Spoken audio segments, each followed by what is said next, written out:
So thanks very much for offering us your time this evening, Phil. Very happy to be here. And I wonder if I might start off just by asking you to offer us a definition of what you mean by consensus, the political consensus, and also by political nightmares. You give a basic definition at the beginning of your book, where you say, there is a political consensus based on a taboo, some nightmarish thing that must not be allowed to happen.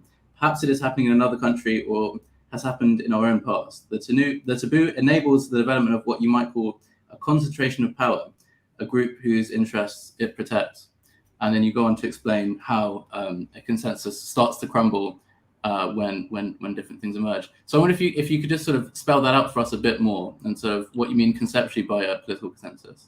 Sure. I mean, the first thing to say, I suppose, is that it's quite a contested word in some respects, which is obviously ironic. There's not a consensus about whether there was a consensus, I think. But I think the reason for that, particularly with reference to the post-war period when it's most often used, is because it's tended to be sort of overinterpreted, I think, to mean that, politics was all about people getting on with each other thoroughly, happily for 30 years and singing Kumbaya in the fields until the nasty 1970s ruined everything, which obviously is not true. I mean, I'm caricaturing, but I think that's to overstate, what post-war consensus could ever have meant. So that's why I wanted to kind of, try and rethink it and to use it and to see if it was used, and I think that it was, to talk about something much more specific, which absolutely was there and was widely held, certainly across the front benches, and I think across a fair swathe of both political parties, more Labour than Conservative, which is that we must never go back to the mass unemployment and miseries of the 1930s. And so the sort of the idea that a consensus, as you said in the quote there, is founded on a taboo, I think gives it a much more kind of usable, concrete, circumscribed sort of definition. And that is there too in the 1930s. So, there is much pressure from some quarters at the time that there is mass unemployment in the 1930s to do something about it. There's Keynes, there's people like Bevin who support what Keynes is asking for. There are people who are taking more sort of maverick radical positions, not least Oswald Mosley or David Lloyd George. They're not necessarily people we might be in favour of. But that is rebuffed, and perhaps with very good reason, on the basis that in the conditions of the 1930s, deficit spending Keynesian policy may not work, but also that it risks depleting the level of the currency, depreciating the currency, forcing us off the gold standard, and that with that will come the deluge, with that will come starvation and ruin, and indeed even worse, unemployment. So that's the basic way that I think about it, that it's a taboo that we must avoid, and that the process of the breakdown of consensus, the death of consensus, is enough people deciding that actually there's something even worse that needs to be avoided instead. Absolutely. And you opened it by talking about your sort of first example of the government of the 1930s, in which there was a consensus that, as you described, where balancing the books was imperative, where sticking with the gold standard was abandoning the gold standard was unthinkable, and so we went through this sort of period of cycles where the government would cut spending, things would get worse, so they would cut spending again, so things would get worse, and eventually it reached a point at which there were enough people who were opposed to this where things began to crumble. At that point, though, or up until that point, the sort of nightmarish scenario was the politics in Germany, where there was hyperinflation, and that was the spectre that was constantly raised, that if anything similar happened here, we would end up with the same kind of hyperinflative situation of hyperinflation here in the UK. So I wonder if you could sort of expand on that a bit more, and how you use that as the sort of the paradigm for similar crises later on in the 20th century. Sure. Well, I mean, just on what's happening in 1931, I mean, there's a couple of specifics there which I was very struck by when I kind of came across them reading Hansard and so on, which is that, when the Labour government is split by Ramsay MacDonald and Philip Snowdon on the basis that we must cut unemployment benefit in order to get a loan from American and French banks, in order to shore up the value of the currency, in order to stay on the gold standard. So as their opponents here, we must sort of sacrifice the poorest in society for the benefit of the financiers. Once that's happened, the deadlock in Parliament is broken, and it is very straightforward for the government to push through those cuts. But there's a very interesting set of exchanges in the debate in Parliament about that, which is between a series of people in Parliament, all of whom were in Germany in 1923, 8 years earlier, and saw the hyperinflation for themselves. And what's telling about it, I think, is the way that they interpret it. So Henry Page Croft, who's a very right-wing Conservative MP, I think actually describes it as a nightmare, and certainly talks about the sort of steamroller rolling towards us, and we must never do anything of this nature. Walter Runciman, Liberal MP, I'm fairly sure is another example of that. But there's an MP called Frank Wise, who's in the Independent Labour Party, so much more on the left, who was also there and says, but this isn't applicable at all. So, you know, the contingency of these is in play sort of straight away. And then you have the massive irony that having changed the government, having thrown most of Labour back onto the opposition benches, this great trauma, the government is then, as I say, able to push through the cuts. But this has an unforeseen consequence, which is that they cut the wages of naval ratings. And in Invergordon, there is a so-called mutiny amongst naval ratings. And in 1931, naval mutiny conjures up the spectre of Russia. It conjures up the spectre of 1918 Germany. It's a terrifying, nightmarish prospect, and financiers don't really want to be invested in a country where that sort of thing happens, particularly given that the Royal Navy is the great guarantor of free trade, and it works with the City of London, those two things, you know, in lockstep. Now, actually, the naval ratings are very far from, you know, terrifying Bolshevik mutineers, and once an agreement has been reached, they meekly go back to work. But the financiers have had enough of this. They don't want to support the pound anymore, and so we do come off the gold standard. So the whole solution only lasts a matter of weeks.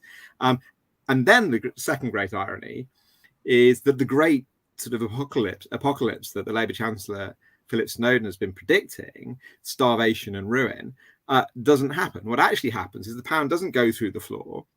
The pound drops somewhat. This allows interest rates to be lowered, and houses like the modest terraced house I'm talking to you from in deepest South London can be built relatively affordably, and lots of people can buy a house for the first time, and the economy actually improves. So it's a good paradigmatic example, I think, of how once you actually go into the thing that you thought was unthinkable, sometimes it's pretty bad, but sometimes actually it turns out not to be too bad at all. And I think you can see that later on, but I've given you a long answer, so talking about, just sort of going back to that and talking about how the situation in Germany was sort of the nightmare scenario, and also sort of raised the spectre of what was happening in Russia several years prior.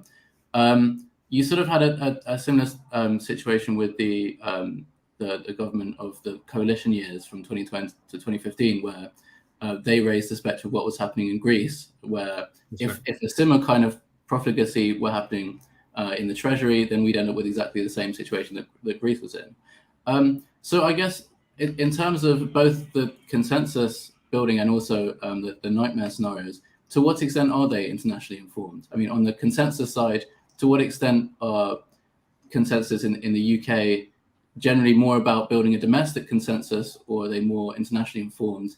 And are the nightmare scenarios more likely to be what's happening, you know, off the UK's shores, or more about the sort of distant past and revisiting that? I mean, I think it varies. I think it probably starts, I think it's probably most sensible to say it starts with the immediate political imperative, and then people will look around for the analogy to weaponize, you know, to serve that. So if there's been I think Philip Snowden was terrified of the idea of deficit spending, printing money, and runaway inflation before the hyperinflation in Germany. But once it had happened, it was obviously, daft not to invoke it.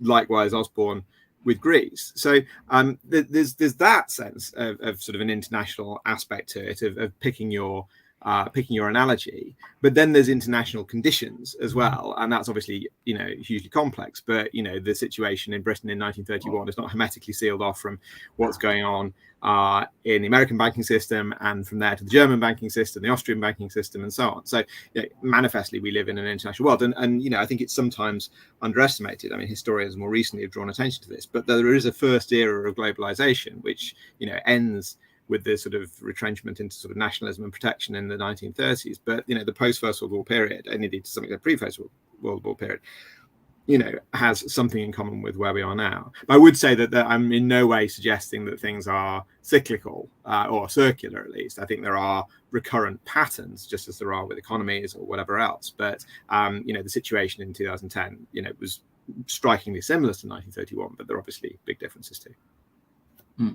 And in terms of the ability for a consensus to be formed in the UK, and also the rate at which it collapses, to what extent is that related to the sort of institutions of government we have and how they differ to the institutions in other countries? And I'm thinking, for example, the decision by Gordon Brown to make the Bank of England independent. Was that about making it easier to form a consensus because there were fewer institutions of government that could be attacked, or was there a realization that maybe a consensus would be shaped or could be broken quicker if there were more or fewer institutions of government to attack? I'm not sure he was thinking in those terms. I think the way I would interpret that is more that that a consensus had already taking shape. The 1970s obviously sees the breakdown of the post-war consensus, and then the sort of first half of the 80s sees the entrenchment of what you might call the sort of Thatcherite consensus, or a sort of market state consensus. And in a way, Brown is finding Labour versions of those things through to the 2008 crash, when he becomes markedly more Keynesian, I think. So I would interpret the Bank of England decision that Brown makes really as part of sort of finding innovative ways to continue that. And I think there were contingent reasons. I mean, there is an international dimension to that as well, which I think is we were not by no means the only central bank that gained independence. I think that was partly sort of a broad trend, and it's interesting to see at the moment that there's some talk of reversing that. Just to go back to your point about international comparisons, there's quite, I don't know if this is useful, but there's quite a useful story, I think, from 1931 about the way that that Germany affects Britain, which is that in June 1931, as Ramsay MacDonald, the Prime Minister, Philip Snowden, the Chancellor, are in the depths of sort of not panic, but indecision and crisis about what to do, or at least the party is in depths of indecision, and they're trying to force it to make a decision. Heinrich Brüning, the Chancellor of Germany, two chancellors before Hitler, von Papen and von Schleicher, comes over to Chequers to visit MacDonald, and they have a conversation sort of by the hedges. And Brüning says, there are two things to be done in this situation. You can either deflate or you can devalue. We can't devalue because we are haunted by 1923 and the hyperinflation, and that, of course, is why he is sort of screwing down the screws on the German economy so tight at that point, because he's so terrified of the previous nightmare that you end up with 6 million unemployed in Germany in the run up to 1933. And so MacDonald, I think, probably would have made the same decision, but it's quite striking that he is presented by somebody who is in literally Brüning's life is at risk. He's so unpopular in 1931, and MacDonald is presented sort of firsthand with that dilemma. But I mean, I think that there's a sort of, you can only think about things in so big a sort of sphere, and I certainly, the book is very sort of focused on the domestic, but that's by no means to say that I'm suggesting that international factors aren't extremely important. But I guess going back to the question about the institution of government, do you think that they do have an effect on the rate at which a consensus can corrode or sort of collapse very quickly? I'm thinking about that we have quite a centralized system of government in the UK relative to other countries. We don't have fixed parliamentary terms, and so a cabinet can bring down a prime minister quite quickly, as we discovered recently. So I mean, I wouldn't want to overclaim, and I'm not a historian of multiple European countries, and so I will take this carefully. But I would say that I think probably the most salient thing I can say about that is that there is this curious self-image we have about our self-image that I mean, John Major said this in a select committee the other day, that there is this idea that the British think the collapse of democracy, which is the sort of the feared endpoint during these periods of breakdown of consensus, that the collapse of democracy can never happen here, and that we're very complacent. I mean, actually, if you look at our history, there are multiple moments, as I chart in detail in the book, where we have worried desperately that British democracy is going to keel over. And in terms of institutions, I mean, the sort of the case for complacency is that our institutions are very robust. We had a revolution only a very long time ago, mother of parliaments, etc., etc. But when people are worrying that democracy is about to die, actually they sort of cite that sort of complacency, and they cite the sort of longevity of institutions to make their case that actually democracy is in greater danger, because they say that we are complacent, we're apathetic. And in the 1970s, for example, have people like Robert Moss in a book called The Collapse of Democracy warning that Britain is heading towards a sort of nightmare of Eastern European sort of socialist totalitarianism. And the sorts of things he says, he has a whole sort of 10-page scenario at the start of that book, imagining Britain in 1985 in this sort of terrifying dictatorship. And part of what he's talking about is exactly a sort of sense of apathy induced by institutional longevity, that people think it can't happen here, can't really be bothered. And also that there's a sort of that the civil service or the army would just sort of go along with it, almost out of embarrassment or a sense of politeness, that the new regime should be sort of followed. So I think there's sort of meta levels to it. People worry about it in both directions. I mean, in terms of what I think about it, I think it's very, very complicated to say, but I think one of the things I think we tend perhaps to ignore, and why not that we should be complacent about it in any way, but that why Britain has not tipped into dictatorship at several points when many people thought that it would, is that it's very easy to ignore the countervailing forces because those are boring and they're already there. So I mean, I think you can see that with what's happened. I mean, not suggesting Boris Johnson was going to set up a dictatorship or anything like it, but there was a lot of very worried talk about Johnson as Trump. I mean, very serious people making that analogy right up until the point where he didn't, immediately say the word resign in his speech outside Downing Street. But what actually happened?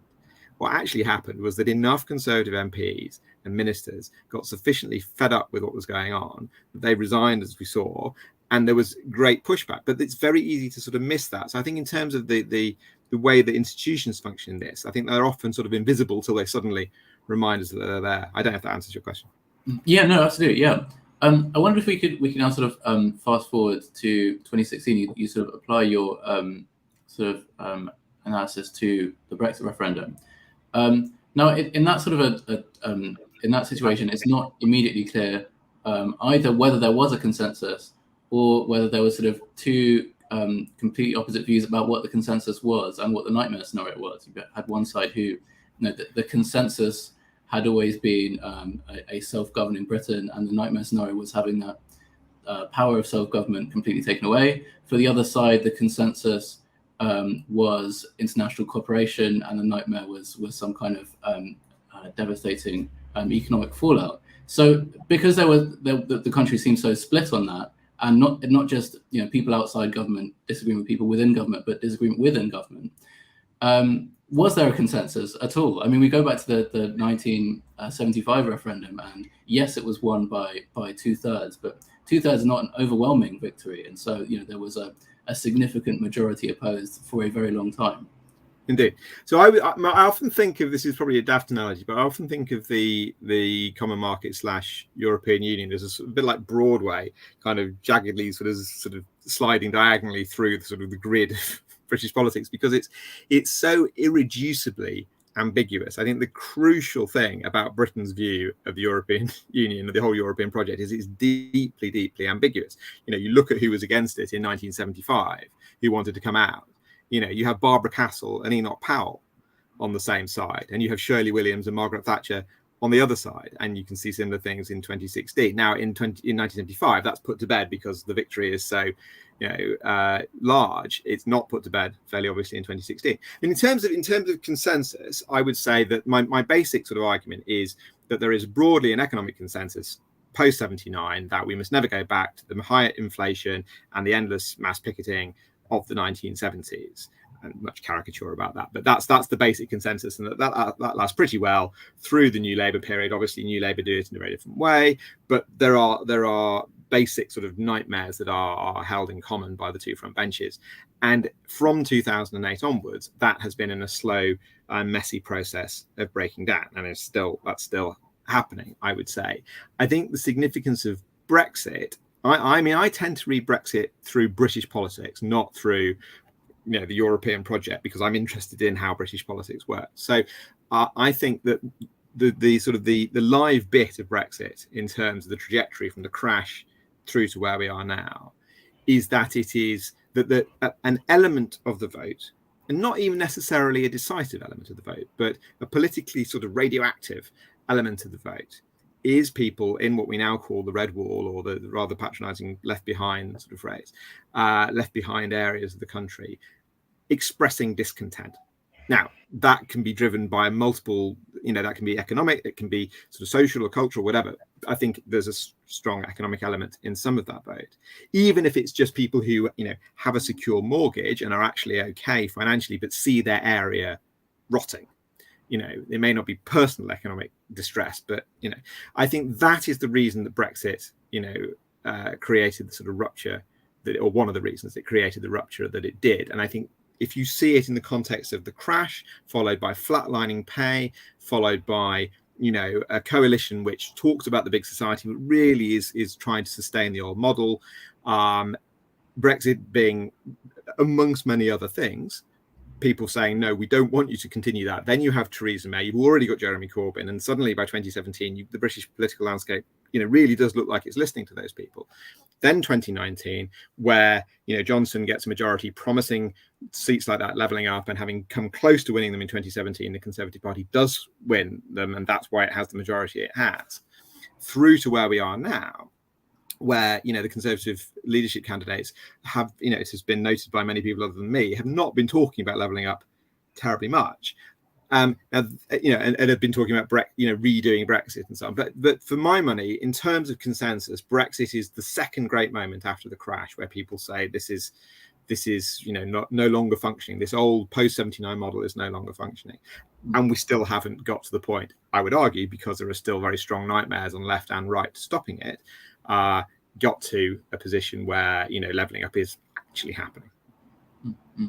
I wanted to also talk about the events of the last few days, because arguably they sort of challenge the model of consensus that you've spoken about, because I get the impression from the way you've described it that when we talk about nightmares, invariably they are things that are remote, either remote in terms of how far away in time they were. When we think of Gordon Brown fearing the nightmare of 1970s Labour and not wanting to repeat that, or some of the writers of the 1930s writing about some kind of dystopian future hundreds of years from now if the consensus prevails, or their geographic nightmares, where things are happening hundreds of miles away that we don't want to repeat in the UK. But I mean, in the most recent nightmares, when we look at the Conservative leadership debate, seems to be things that happened only a few weeks ago. In other words, cabinet members talking about how nightmarish that the cabinet they were in was. Usually these nightmares are not quite as remote as that, are they? I mean, I wouldn't say that the nightmares are remote. I mean, the reason I like the word is it's ambiguous, right? It both suggests something you really don't want to happen and may be happening right now, and something that may never happen or only ever happen in the past. So some are remote, some are not. Mass unemployment in the 1930s was very remote if you were wealthy and lived in Kensington. It was not remote at all if you lived in, County Durham in a mining village. So I don't think that takes us very far, the idea of remoteness. I mean, I think, I would suggest that the ongoing nightmare that is resurgent in the Conservative Party at the moment, and, maybe for very good reasons. By using the word nightmare, I in no way mean to sort of belittle or dismiss the fears concerned, but there is clearly, a very strong sense that basically we must not go back to the 1970s, or if you like, to Greece. We must not, drive up debt higher and higher. We must not have a bigger and bigger state. We must rein that back. I would argue that the nightmare that, was part of what led to the Brexit vote, that is part of what led to the Conservative victory in 2019, is a very different nightmare, as I just described, of, dying high streets and, the economy in the northeast falling further and further behind London. That's why it's interesting at the moment. Which of those two things is going to become more prominent? You know, the Conservative Party just lost the Wakefield by-election just before all this happened. We haven't talked about Wakefield very much in the leadership race, but already in the journalism around, you can start to see the issue coming back because those seats are still there. That's still the electoral battleground. So the sort of battle between those two basic nightmares, I think, is what our politics is going to be about for the next year. But I mean, usually when sort of politicians and writers invoke the notion of a nightmare, they usually try and dissociate themselves from it. Like it's sort of something that would happen if some other people got what they wanted. So it's quite bizarre to see, members of cabinet or up until very recently, members of cabinet saying, things were nightmarish or things were awful in the cabinet that I was a member of 3 weeks ago. Yes, I mean, I'm not sure they went quite as far as saying that they were sort of. I mean, when in the beginning of the book, as you mentioned, I sort of define nightmares as something that's intolerable, not just any bad thing. Right. There's lots of things that are bad, but things that we mustn't let happen. I'm not sure that Liz Truss's account of Rishi Sunak's economic policy, critical that may have been, was as it would have been if she'd been talking about John McDonnell, for example. But yeah, I mean, I think it's interesting to see how it's going to pan out. But as I say, I think the two fundamental nightmares are pretty clear, but the decision between them isn't. Mm-hmm. And when you look at sort of Liz Truss wearing something very similar to what Margaret Thatcher did many years ago, is that her signalling the return to some kind of political consensus from that era? Is that what she's trying to do? Well, there's a curious thing about this because it's by no means just what Liz Truss was wearing. Obviously, she would need to speak for her own sartorial decision making. But, there has been a lot of talk about Thatcher, over the last couple of weeks. Sunak has been saying, I will govern like Thatcher if I win. Now, like Thatcher can mean one of two things. What he clearly means by it is Thatcherite economic policy. Fair enough. That's, it's a perfectly reasonable position. But Thatcher, I think, also means something else. Thatcher is the person who brings, for good or ill, brings the post-war consensus as it had been collapsing in the 1970s to a close and sets up a different politics because she is prepared to see mass unemployment rise and rise and rise until the economy is in the state she thinks it needs to be in.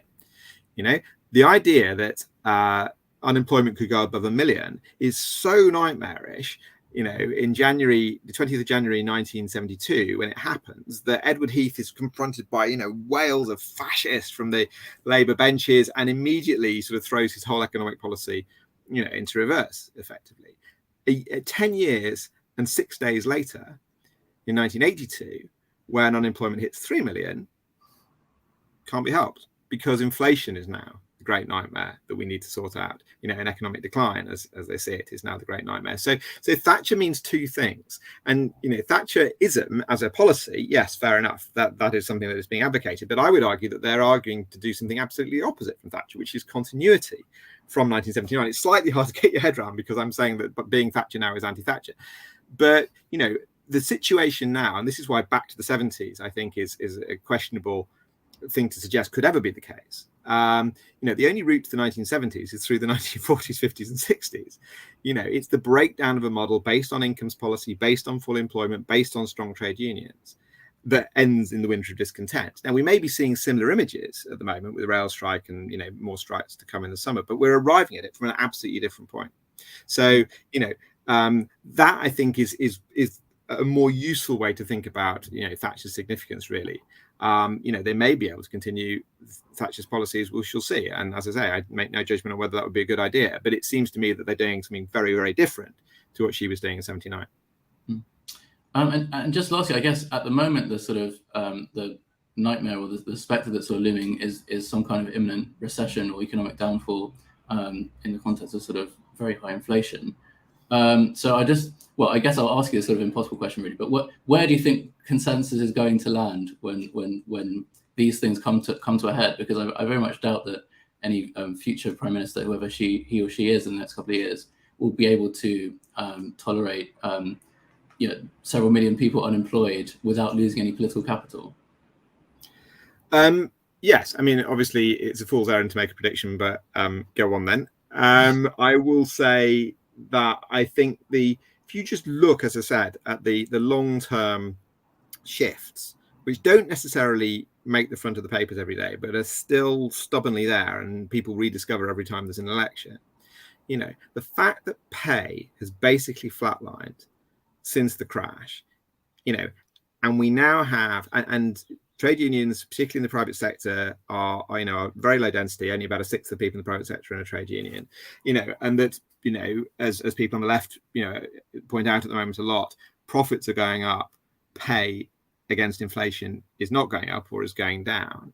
That seems to me to be something which may not be, very sort of vivid and may not be very visible all the time, but in electoral terms is going to be pretty important. And as Brexit, the battle between Leave and Remain and so on, the European flags being waved in one corner and Union Jacks in another, starts to recede, I think that, cannot but be pretty important. And so actually, I think that, as I say, the nightmare which goes alongside, intolerably just watching your local area just wither for year after year, the more sharp version of that same basic nightmare is not being able to pay your heating bill.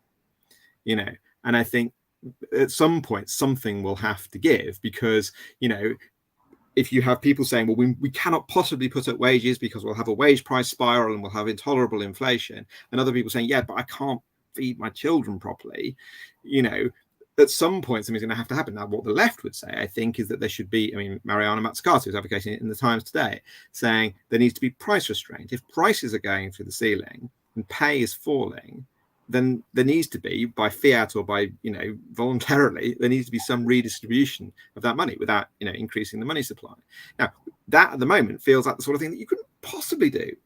But in 1955, 1965, I don't think it would have done. So, I just, last thought, in the 1960s, the free market was a deeply old-fashioned, no longer tenable sort of idea. In the modern British economy, very, interconnected, you couldn't possibly have these sort of Victorian ideas were long past their sell-by date. And look at what happened in the 1930s; they were all finished. So I wonder whether we might see something a little bit similar with some of those post-war policies, with the centrality of trade unions. We think of them as deeply old-fashioned, but the free market came back quite strongly. So, well, we will we'll leave it there. So our half hour is up, but we await with anticipation where, or indeed whether there'll be a political or economic consensus in the months that follow. So do I. Thanks very much for your time this afternoon, Phil. It's been great. Thank you very much for having me. Hope it was useful. Thank you.